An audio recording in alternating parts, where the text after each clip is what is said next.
we have sort of multiple things we're trying to do, some of which are realistic and some of which are very unrealistic. Obviously the super freeze over land being something that could never happen. Yeah, that's on stage, by the way. Yeah, that's Central Park on stage. It was something that was written into the script late in the process.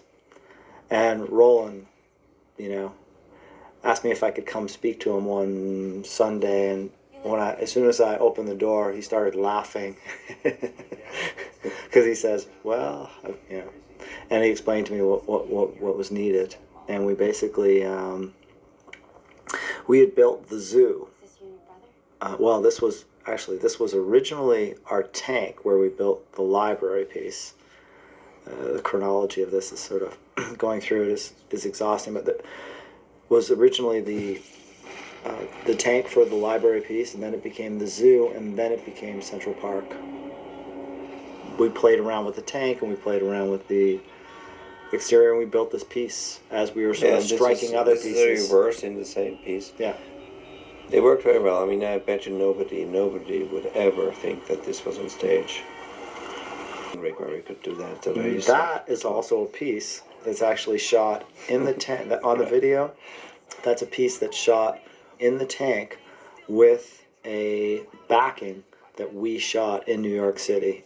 Do you guys want to ride quite late? It's actually, I think somebody at the studio had quite sort of correctly said, we should sort of see that these things are happening, that there's a flood happening, maybe like up in Nova Scotia, so that the big storm tide that hits New York doesn't come out of the blue. The guy that they hired. That's fine. He's a guy I've known for years because he worked with my cousin. He's the Fox weatherman, and we needed someone, so I literally called him up. I said, "Can you come in tomorrow and play a weatherman?" Mark Thompson's his name. Remember they used to watch the Dow Jones the stock market used to fall here. The problems was we had too many stories. It was too sort of like disparate elements before we got to our point of the film, the big moment where the flood hits New York, and it was too far away from our main characters, too long. Now this scene here is a reshoot of a scene that we originally had in the museum. Oh, that's right. They come down. We shot it once in the museum, and then we transposed it to here. And I always wanted to cut out right here. Remember? Right there. On stage, in the tank. It was very difficult things for me at the beginning, and kind of, I was very nervous about taking the decision to do all this on stage, and we took this decision very early.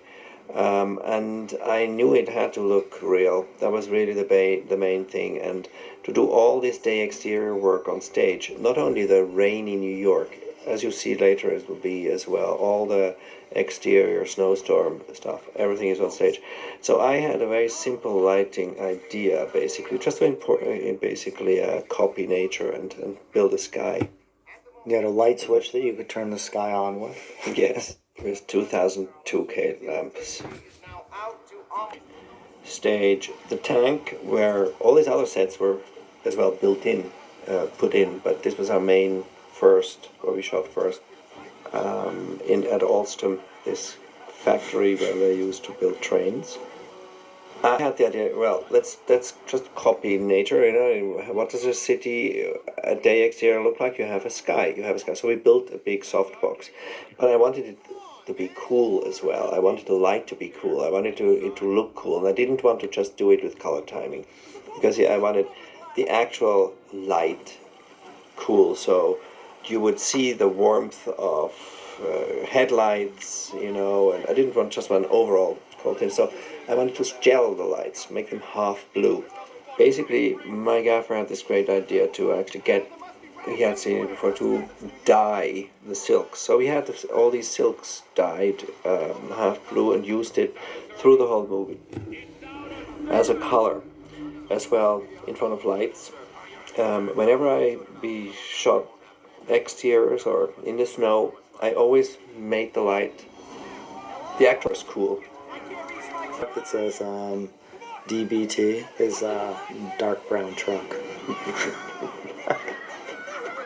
It's a real helicopter shot, and then they put, of course, the swell in the actual most extraordinary wave. This is a very, very long shot again.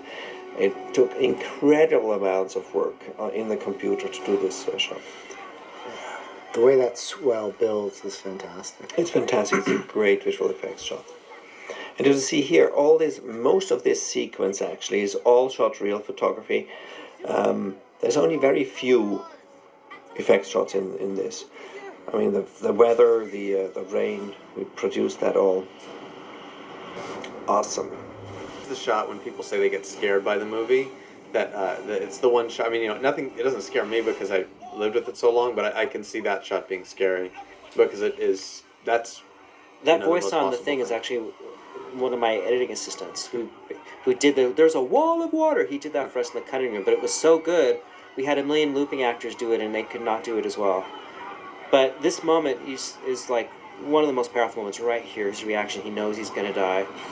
And I love these shots here. The camera shake you added too, right? This is my favorite cut in the movie, right? Now all that water is fake. Yeah. I mean, digital, except for this water is real, obviously. Film rains. It rains so hard. It's very difficult for the camera gear, for everything, to actually have. This was one of the biggest lighting rigs I've ever been involved in. We had like 2,000 watt lamps up there. Inside this big, huge softbox that was built above, and very dangerous with all the electricity and the water. Everything had to be on ground on switches, special switches, ground fault protectors for the gaffer and the key grip. And big, huge rig. This is one. It took like. About 6 weeks to build the rig. Everything was on chain motors as well, so we can bring it down to change lamps because it was an industrial place. So there weren't any. You couldn't climb up there. There were no rafters, so everything had to be able to come down. So we clean the silks and replace. The rain was built into it. The rain sprayers were built into that big ceiling, that big sky.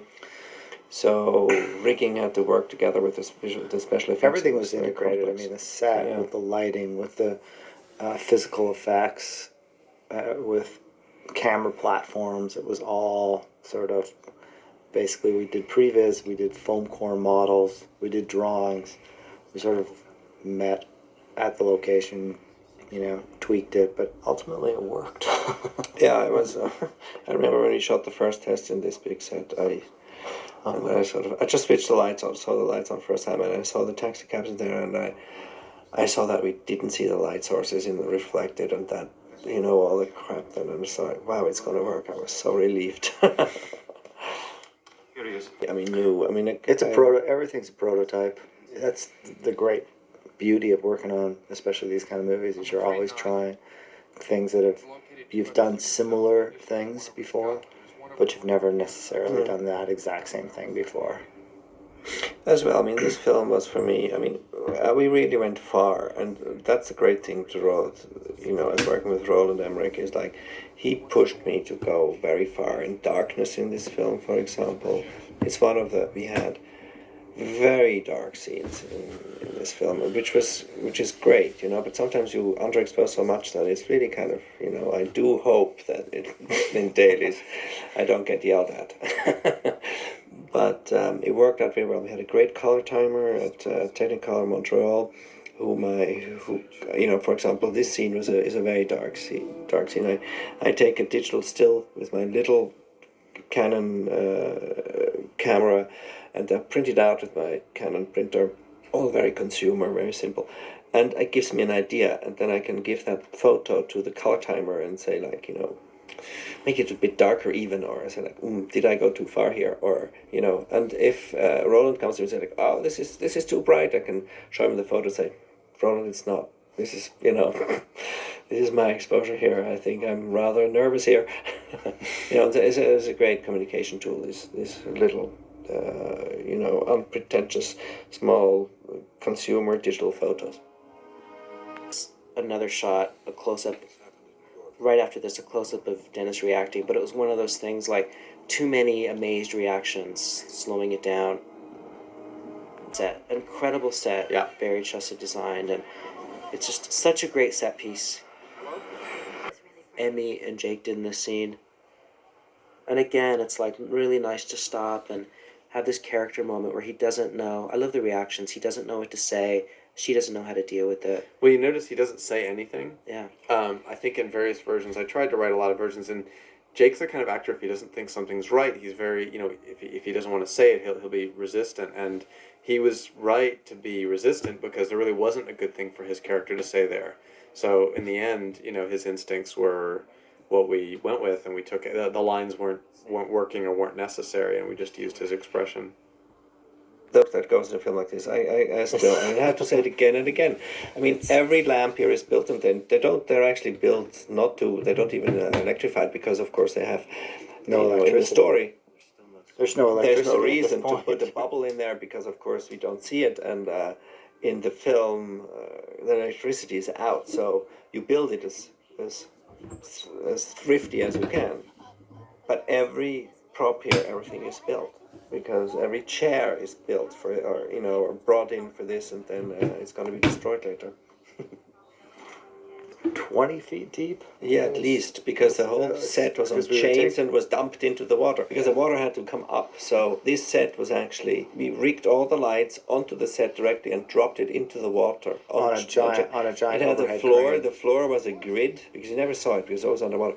But as you see later in the scene, it gets flooded all the way. Water into a tank so quickly and make the water go up. We built the set, hung it on chains, and dropped it into this deep tank. So we were working on platforms all around up about at least 20 feet up. It was like we And had we a built tackle all crane those- up all there. those It was interesting. Sort of like set piece where Jake calls from the phone and the water's rising. You have to set up where everybody is. So where are we going to establish that Dennis is coming back and seeing Sela? Do we let him sort of reach Frank on the phone? At what point? It was all very When David sort says of... where, he means where in the timeline of the movie, because the scenes are already shot, but you still have a lot of choices of where you put them next to one another. Right, you call them the out points. In points is where we come to see it, out points is... And you always want something which we call a button, which is a good place to get out of a scene. It should be funny, it should be dramatic. You want to leave characters hanging because that's good, it's a cliffhanger, but you want it to feel like it was all sort of planned.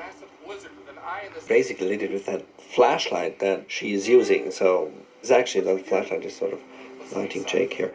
We hid a little mini Kino fluorescent light behind the phone, which if you can sort of notice, but it was very dark in there. Actually count how long he's underwater here if he could actually... He would be dead. It's a movie. It's a movie.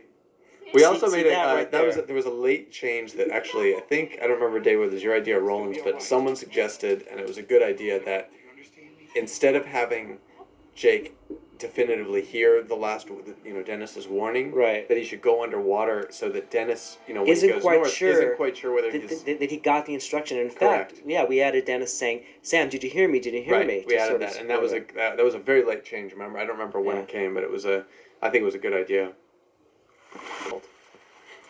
To be the point in the movie where it really sort of changes, because at this point we realize that the sort of mission, the momentum of the rest of the film is where the father is going to find the son, and it always sort of focused the movie in a sort of new direction. I've walked that far in the snow. That line was not the original line on the page. I think that it got changed somehow because he originally talked about something like, he used an example of I've trekked, across the Arctic, whatever. Right. And I think it changed on set, or maybe he just changed what he said, or And whatever. people think that he's going to walk I to think Europe. some people laugh at the line, know. and it's an unintentional laugh. Obviously, I think if we had had a choice, we would have redone it a little bit. But Or perhaps if we had had that laugh in previews, we would have done something about it, which we never did. It was yeah, sort so of if a couple people shocking. asked me, did you notice know I that? was going to get a laugh? And I'm like, nobody ever did. we didn't intend to get a laugh from it, but hey, This is one of my favorite Live and scenes in the learn. film. I love the way, and this was all in the writing. I mean, it was in everything, in directing and the acting, but just the concept that she's doing this and using her body heat, I think, was a really great idea to show the sexual tension that these kids can't really talk about. And there's a nice Jake's face at the end is gets a it's kind of cute, and he gets a little laugh in a good way. Yeah. This is a good laugh as opposed to the Exactly. to the I don't believe that laugh. look green. And I just wanted this area to have uncorrected fluorescence, so it looks like really horrible and green, because it's a storage area. It just one of those things that I feel make it look more real. And so I left these, even, I actually on purpose. It's not that I didn't change these fluorescents, we actually put them in. It was all about sound. It was all about hearing sort of the ship which is going to arrive. When do we do it? When do we start to hear little sounds? Like right here, you see Sam starts to hear, and now Luther starts to hear, and sound like that enables you to know how to cut the shots together and about how to build the whole thing. Outside the windows, we were so nervous because it was a painted backdrop outside and some rain, and it was like we had only about 2 yards to the real walls. It was ridiculous. The set was far too big for that small stage, and I thought I could hardly get any light through the windows. I was cursing it, and we were and Joel and I looking at those backdrops. I mean, they were badly painted. We get away with it, and we did. It looks great in the end. Of course, the boat digitally. Our painted backings ended up working working great.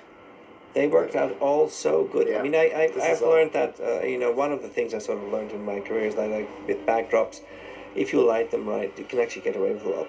This was one of those ideas that Roland had from the very beginning, and I just kind of instinctively understood that he had this idea of putting a ship in, going down Fifth Avenue, and the ship ultimately played a role in the plot, but it didn't have to. In some ways, it was just so spectacular, something that you can only see in a movie. This is what you go to see movies for, I think, sometimes.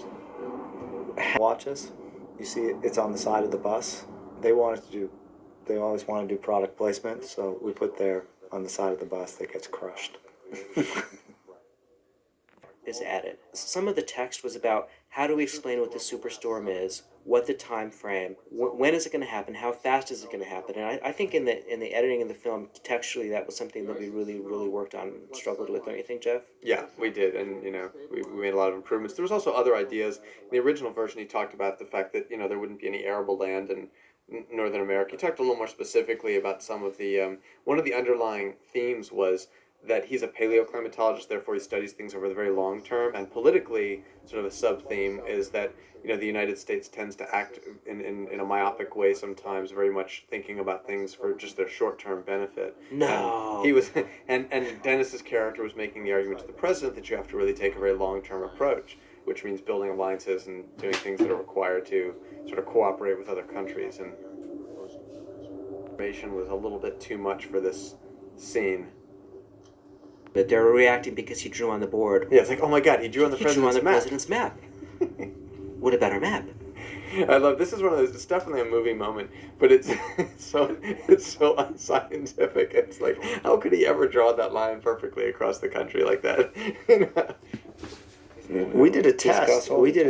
Because Roland wanted to light from under and up, but we didn't want to obscure the table with this giant light. So we sort of played around a lot with light fixtures. This is one of the examples, But of course, I mean, that's a whole discussion. It's great that people have different ideas and you toss them around, and then in the end you end up with a set like this, and looks fantastic. It looks fantastic. That's Nancy Reagan to your left. Yeah, I tried to pan left a little, but couldn't. I to get her into the frame, but I said, Billy O, my operator, put her in.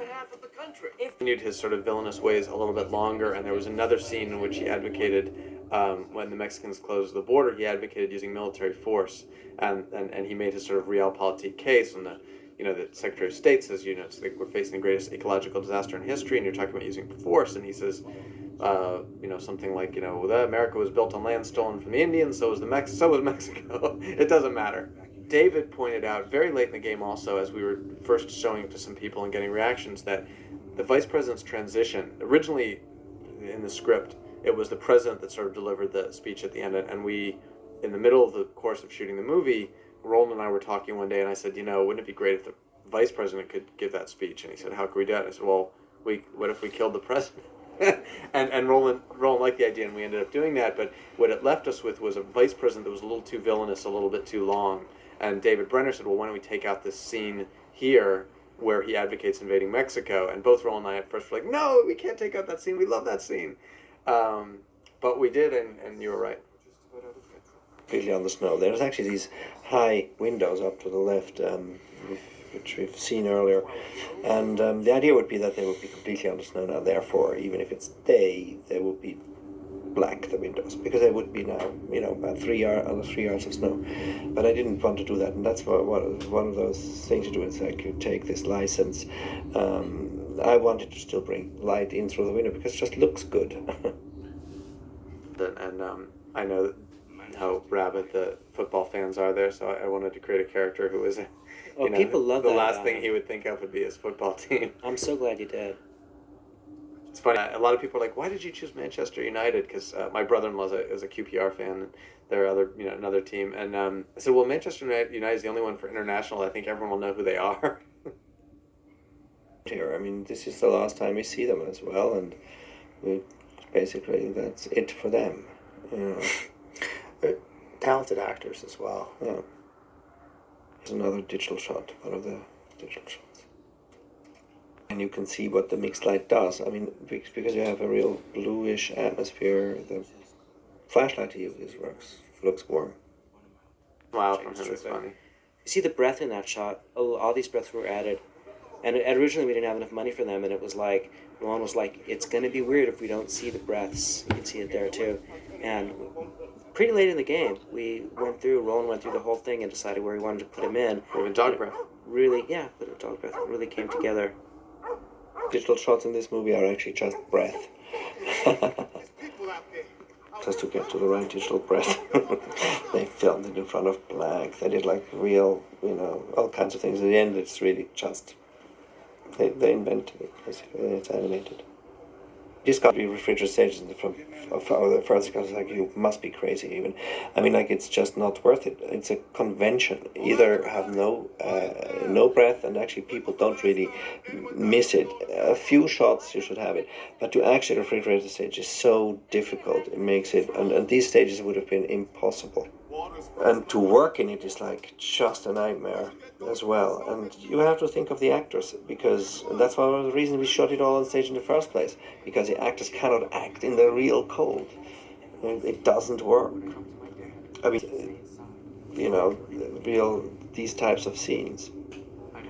To the scene, because I believe that he's a nervous kid who would never stand up to a cop this way, who really for the first time is doing something like this. And I think it's a really good mixture of sort of passion and awkwardness. I think it's terrific. Yeah, it really worked in the end. He struggled a lot. We shot the scene for a full day, and then they were both having sort of trouble getting it right and feeling comfortable with what they were doing. And then I think Jake actually asked for another day, or certainly Roland wanted another day, and they did it again the next day. And in the end, they got it right. I love these shots here. There's something very Frank Capra about the end here, about the single guy talking to the crowd and everybody's leaving. There was some added dialogue that you guys wrote, but I just thought it was best to just like stay this way with people just looking. And this is like this is a great crane up here. This is like what I love about Roland's shooting style is he really uses the crane and sort of those sort of more dramatic camera moves at the right times. Some directors have the camera flying all over the place all the time, right? And I find it as a film watcher or an audience member sometimes distracting. I never feel that Roland's camera ever distracts, but he uses it whenever he needs to. There used to be a frozen guy in that truck you see there, and we had a shot of like you see his hand and all this stuff. Right. That montage was very long at one point, but I think it's just about right. Well, their storyline was also longer. The people that we followed, right, we did exactly. more with them. This section of the film, basically after the storm tide hits New York, the difficult thing is this is when we're bringing the characters together, getting sort of into them emotionally, but it's also difficult pacing-wise. You can easily make things too long and too slow. It's a balance about, if you make it too fast, you're going to make it not emotional, we're not going to care about them. If it's too slow, we're going to lose the pacing, we're going to lose the audience. It's a very, in a funny way, I think this act of the film, the second half of the second act, was in some ways the trickiest. Yeah, that was... And Barry's sets would be like put in overnight, and we shared this. I'm actually quite amazed that came out so great. It really does. Yeah. I mean, nobody could ever find out that this was not real snow and not real exterior. Yeah. setup I had, this sky that I built was like a real sky. I hardly needed to do much. I filled a little and that was it, and it looked like the real thing because we had this huge rig. Now to it, that's a real exterior. But he cuts beautiful to it, you know. This is again the stage interior, and this is again. And then we built these pieces just outside the soundstage. Literally.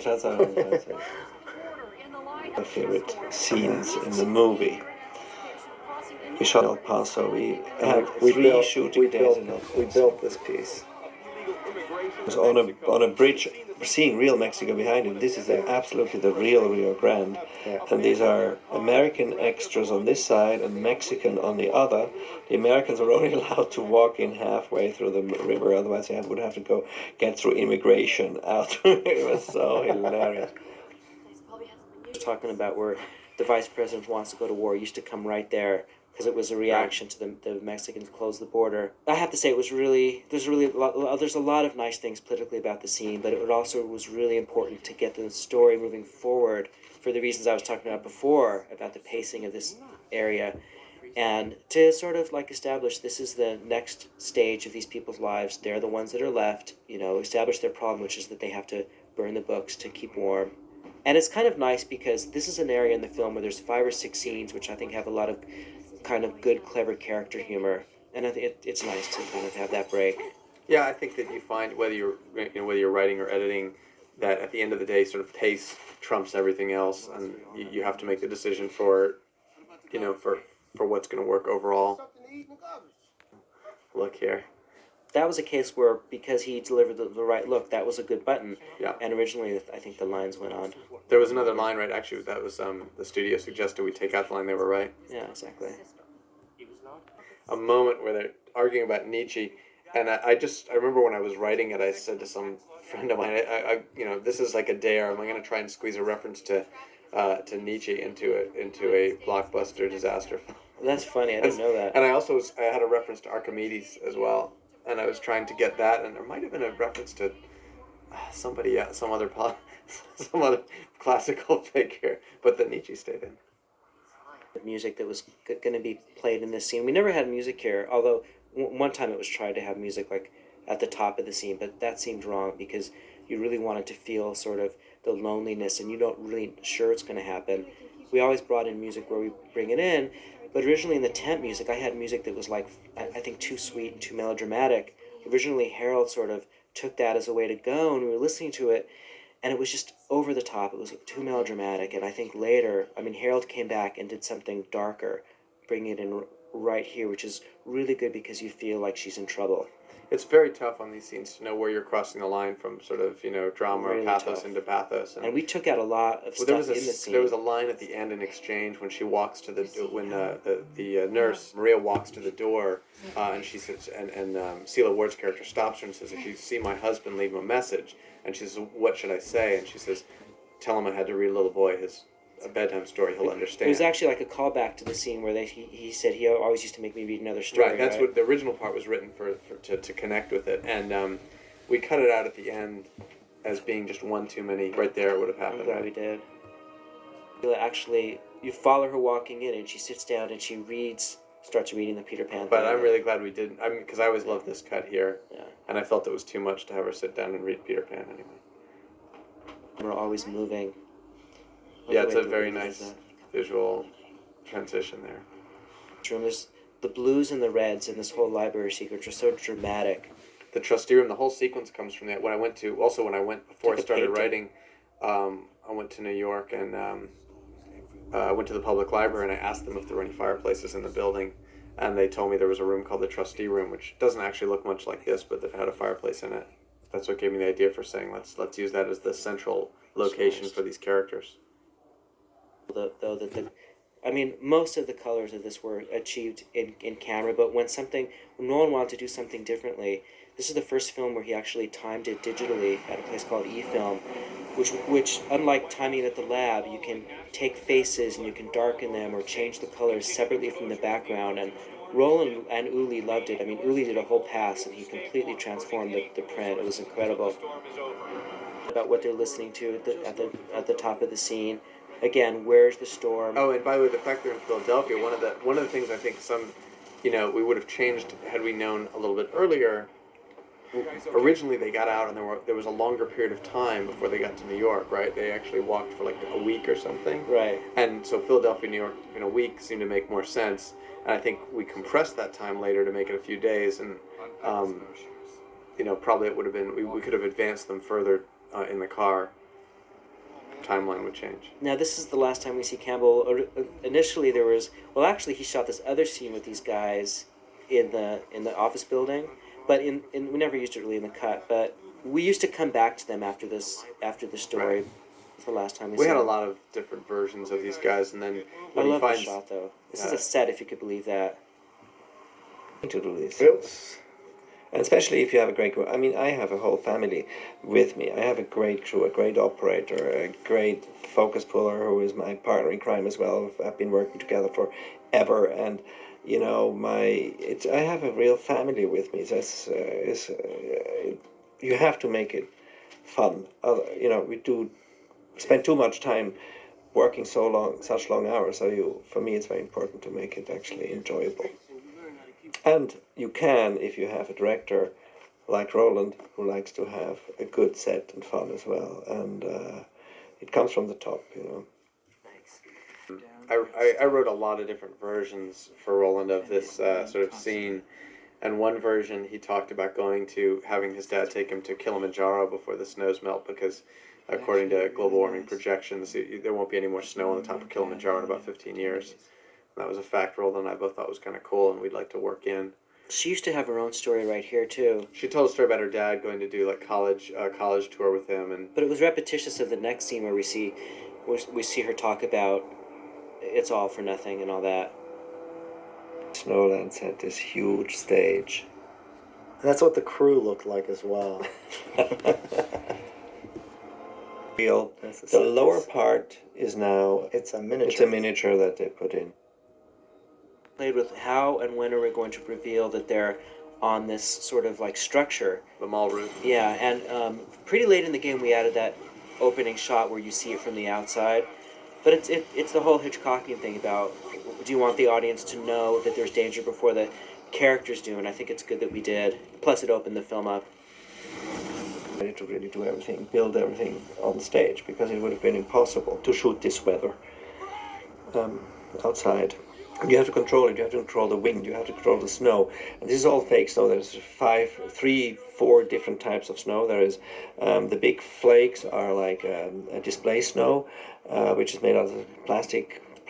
Then the snow that lies on the ground is a polymer, which is water-based. It's a very fine powder you put into water, and it grows like about millionfold and becomes this actually very good-looking granular snow. It looks incredible. It's very slippery though, because it's actually just water. And then the best-looking snow of it all is the paper snow, which you then add as well, and it's basically cut paper, and it becomes kind of airborne because there's a lot of dust in it, and it looks absolutely real. Only thing is, it is horrific to be in that dust. It's real dust. So we all wear masks, we wear full body suits, so painter suits. A lot of this stuff is with doubles as well. As soon as you don't see the face, it's actually doubles. And scene, it reminded me a lot in just the script about from the scene of Jurassic Park 2, which I love. I'm really glad. That's good to know. I think you're gonna say, I've never seen Jurassic Park 2, and since I wrote the scene, I was afraid it was going to be some scene that I'd stolen subconsciously from somewhere in particular. I mean, it's sort of a classic scene, when you like climbers and one guy's got to sacrifice himself. I really like the shape of the music in this scene. It's sort of there's the action sort of part of it, then all the music sort of comes out at that point where Dennis's character clears the glass and sees what's happening, and it's sort of suspended, and then the music becomes emotional when Frank decides to sacrifice himself. This is my favorite shot of the movie.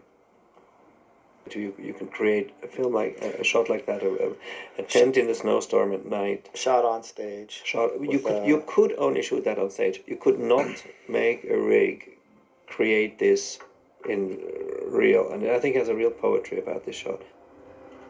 To come earlier, and it never really worked. It was a scene searching for a place. Oh, this was the other reference. I'm sorry, I just remember now. It was the Gutenberg Bible, Archimedes, and Nietzsche. I was promising to squeeze in the film somehow.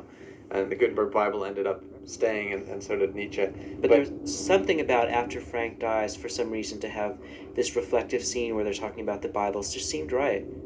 It in a way it does for Dennis and Dash what they're not talking about, and you have other characters talking about life and philosophy, and it sort of seems the right thing to do.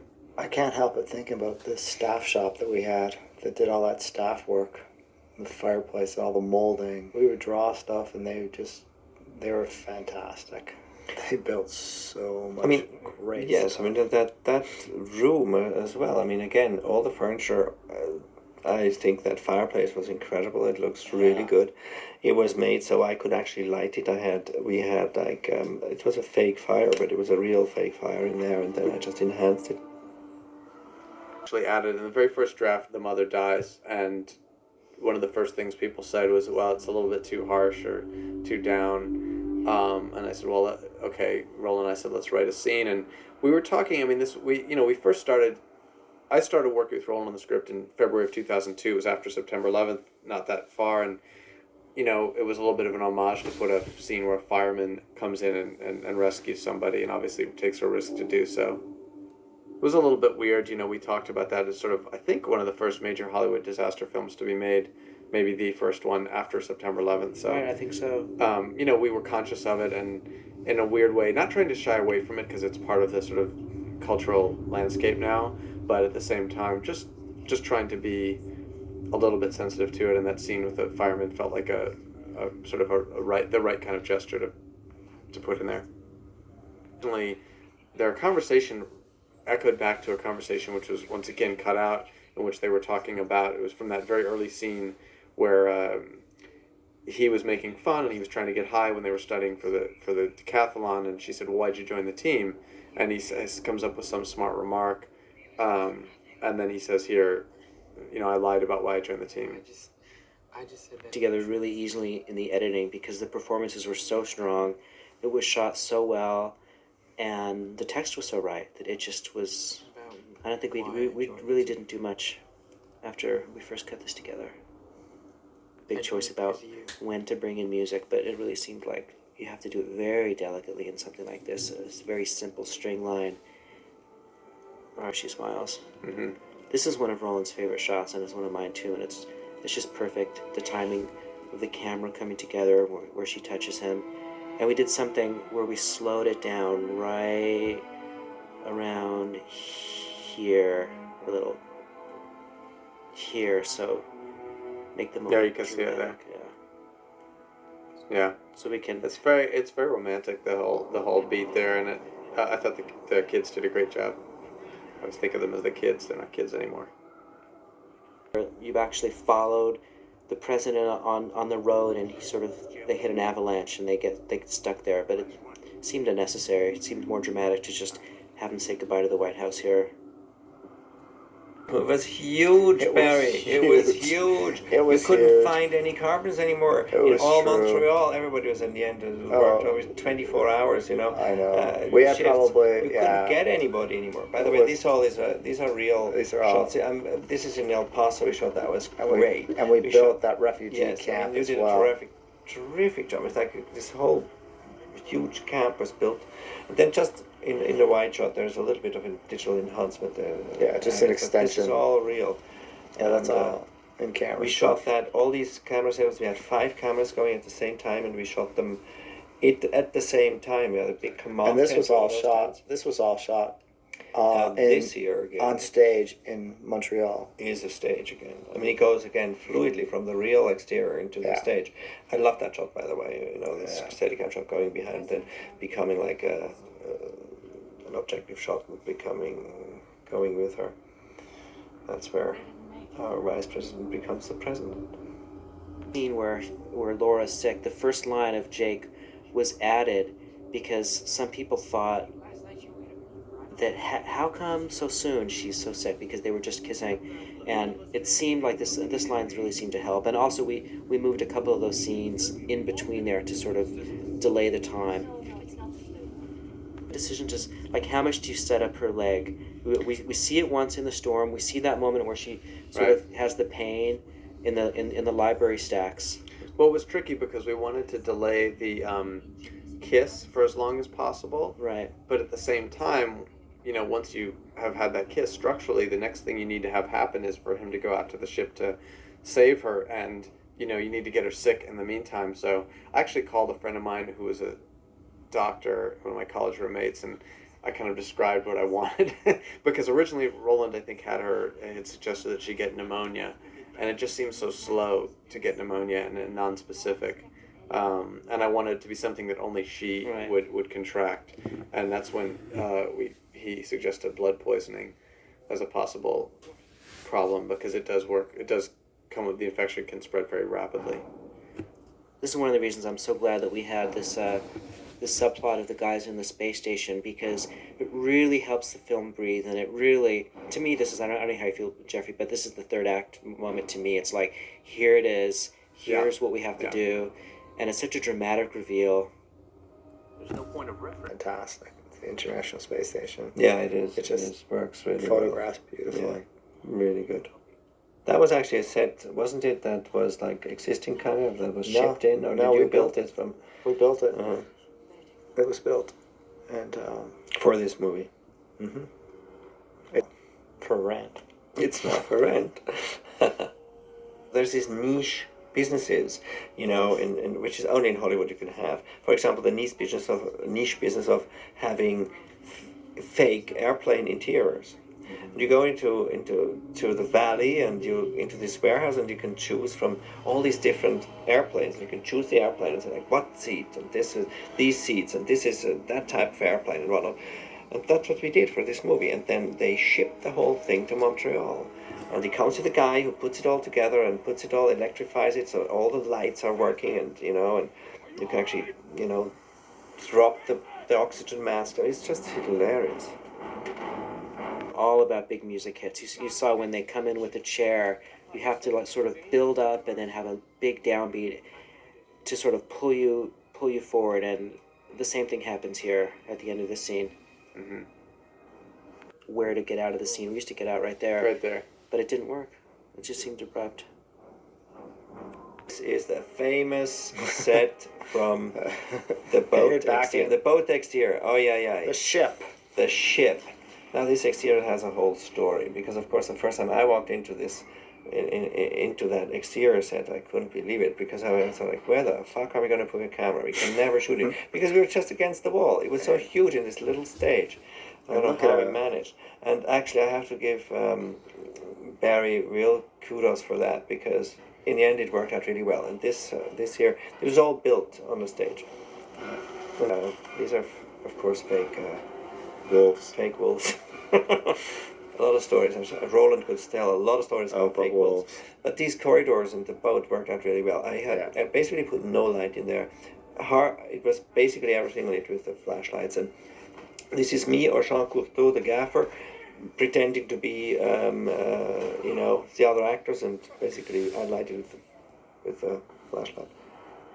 Built on stage, pretty much on stage as is. There's two different levels which we pretend they're different. They're the same level, and they're being changed when we shoot from one to the other. But it's pretty much like that. I mean, Jake Gyllenhaal's really climbing out here. Difficult for me to light it again.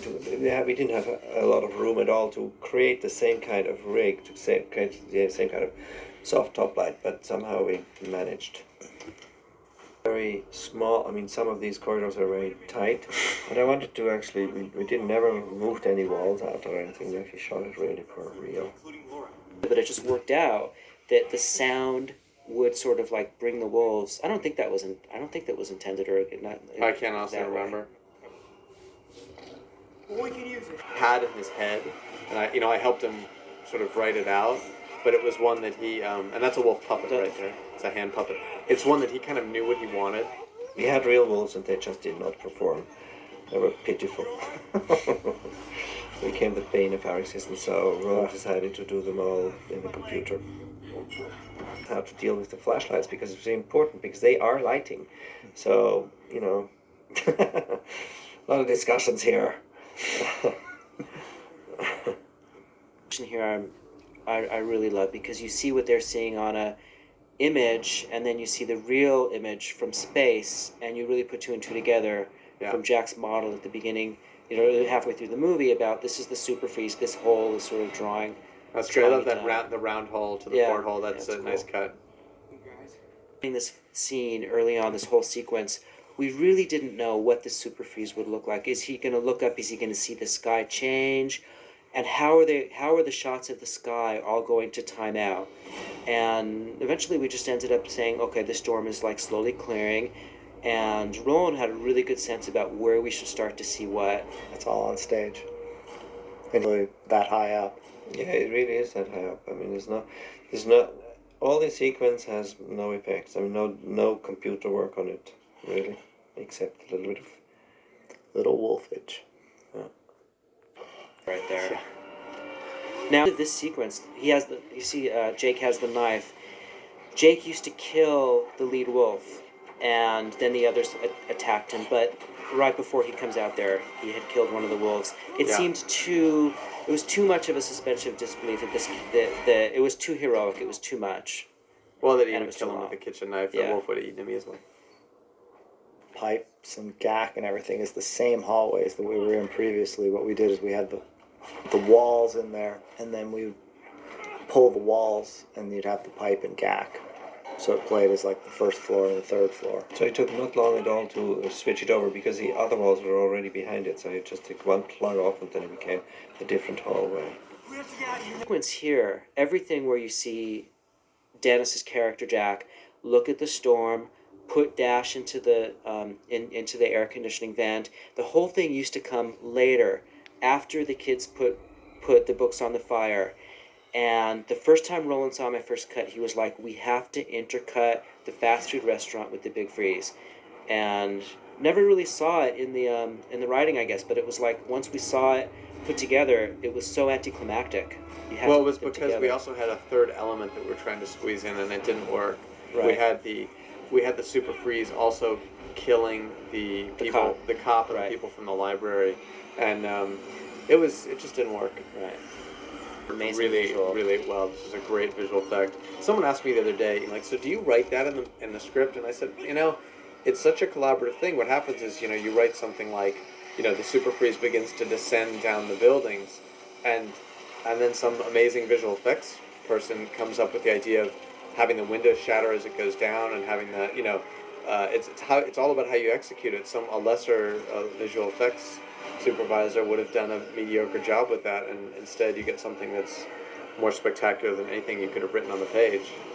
In terms of editing, this is a very musically driven sequence, and I originally used a piece of temp music which had really definitive changes for the scene cuts, and I think Harold liked that idea, and a lot of these scene changes have really definite sort of changes, which really sort of help. Barry made you put some more skylights into those hallways. Because I needed just some way to get some light in, We ended up doing we had a lot of fights about that, Costs money.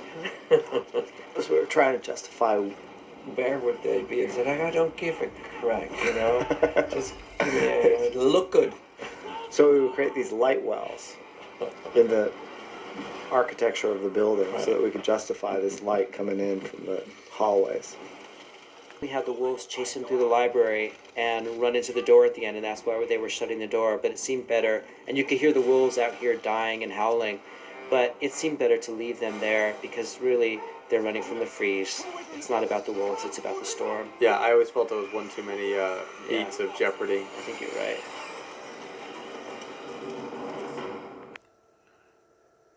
Okay, final part of a feature film Commentaries, coming soon.